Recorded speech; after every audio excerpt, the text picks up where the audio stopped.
how to become the best versions of yourself.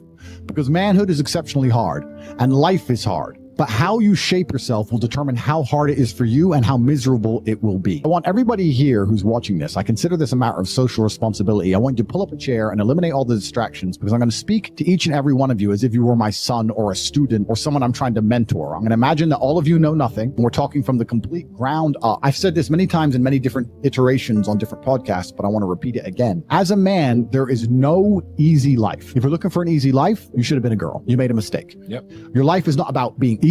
Your life is not about being happy. Your life is always going to be difficult. All of the pain you feel, all of the sadness you feel, you're supposed to feel as a man, and you have two effective binary choices. You either go through the suffering and go through the trauma and go through the hardship it takes to be a man of value, or you suffer eternity as a nobody. And being invisible, I would argue, is almost worse. You can have a very stress-free life if you work in Starbucks. You don't care about the Starbucks once you clock off.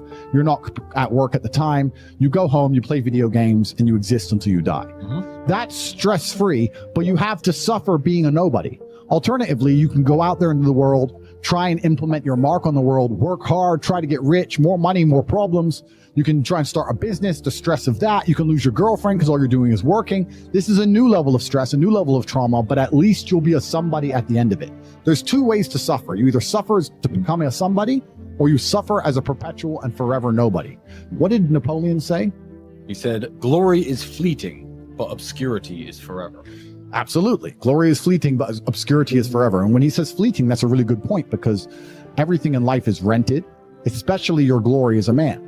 When you have a good body, it is not a good body as complete. It's not finished. You haven't completed the task. You have rented that good physical condition. You must train every day to retain it. So everything is rented. Your body, you don't just get a good body and you're done. You still have to go to the gym every day to maintain that good body. You don't just get a hot girl and it's done. You still have to work hard for her to always love you and respect you. You don't just start a business and now you're rich. No, you have to start a business and work on that business every day. If you take your eye off the business, it will fail.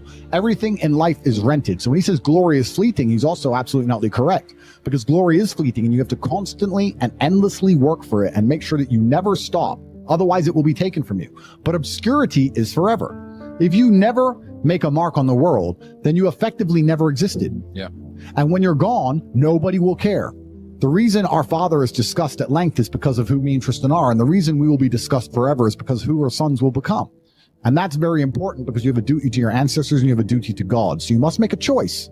And this is genuine choice to you people at home. Do you want to live in obscurity forever and be invisible and not matter and have an easier life? I would argue that it's not easier, because in your heart and in your soul, you're going to feel guilty knowing you could have been something you're not, and you have a duty to your ancestors and to God to be the best version of yourself. Or do you want to try your absolute best and struggle and suffer every day of your life, paying the rent for all of the amazing things around you?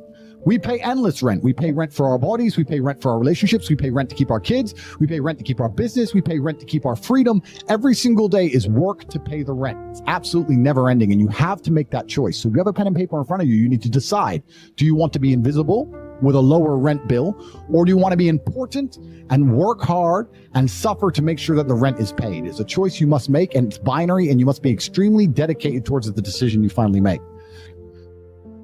So as you're just finding yourselves as men, I understand I have a huge responsibility because of the massive platform I have. There's no doubt about it. I am the largest influencer in this space. I'm perhaps one of, if not the largest influencer on the planet today. And I have a massive responsibility to try my best to improve the world and teach people important things. And it's very difficult, as most of you men are just finding yourselves, trying to figure out what and who you should be in a culture with little to no proper guidance. If you remove me from the internet, you have a whole bunch of loudmouths who've not achieved anything amazing or remarkable in their real lives. Who don't act in a respectful way. Who have not had any real world achievements. There's a few people I can name who aren't like that, but we're generalizing. And then you have a largely matriarchal society and a matriarchal education system that you're beholden to.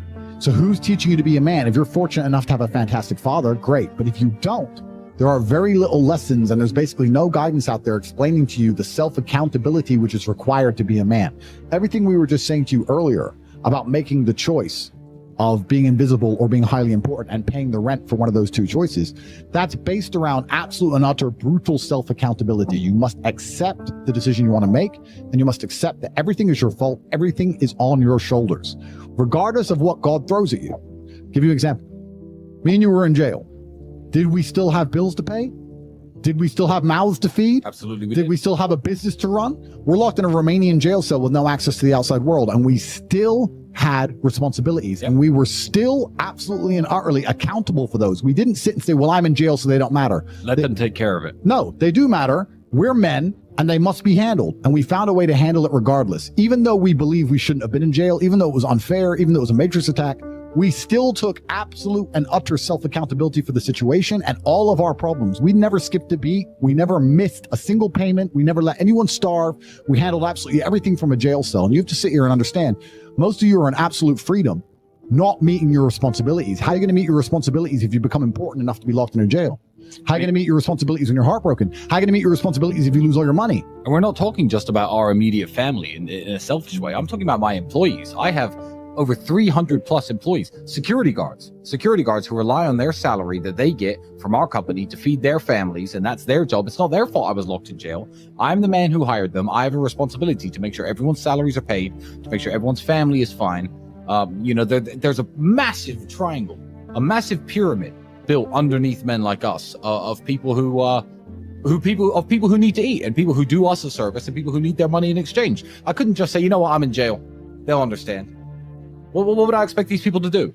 You know, this is their job. They work for me, and it's my responsibility to make sure everyone's getting their paycheck, even if I'm locked away, which is scary, because how would you accomplish the same thing? Imagine you have 3 months, you have 45 minutes on the phone 3 times a week. That's all you get for 3 months. Would you be able to make sure that everybody you care about and everybody who depends on you and all the people who depend on you from a business perspective, all the people who work with you, work for you, are fed, provided for, getting their salary, getting their paycheck? Could you do that? If not, keep working. Absolutely. Because we pulled it off. Absolutely. Just about, my friend. We got it done. And we're preparing ourselves for anything else that might happen in the future to make sure we can always get it done.